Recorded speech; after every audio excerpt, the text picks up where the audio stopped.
Bas, wa Kenya, China ni Lawi Arap Korir. Jana niliona bunge la kitaifa wanaongelea Rigathi Gachagua. Akaongelea Rigathi Gachagua karibu siku mzima.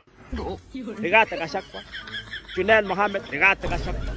Viongozi wengine hapo, Rigathi Gachagua. Wamama wengine wa Mombasa, Rigathi Gachagua. Siku mzima. Wengine wanasema Rigathi Gachagua ni mwandasimu. Sisi wakati tulikuwa ODM hakuna kitu ambayo hatukuwa naongea. Wakati tulikuwa nje, tulikuwa nafanya hata maandamano. Kabisa, na tunarudia tena maandamano. Tukisema Tuesday. Na hakuna siku ambaye niliona ati wapunga anachocheana ati Raila ashikwe. Hakuna.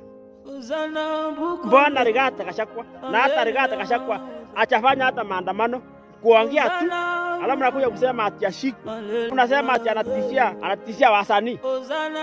Wasanii gani anaenda kusema ati 10 bila break. 10 bila break. Kama umeongea 10 bila break, utakutana na wenye anasema ni one time. Aliongea hata Rigathi akaongea. Sasa makosa iko wapi?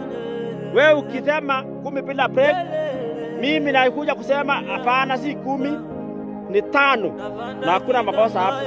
Rigathi Gachagua ako na haki ya kuongea. Yeye ni Mkenya na alizaliwa Kenya. Mnasema Rigathi Gachagua ako na ukabila. Na nyinyi mmeungana. Alafu maana hata sasa hata mmepita ukabila. Mnaanza kusema sijui Nilot Pantus. Wakati tulikuwa ODM, Raila alisimama. Tulikuwa na Waluya, tulikuwa na Wakisii. Lakini sasa umeungana na Ruto, sasa mnaanza kusema sisi ni Nilot. Pura kabisa.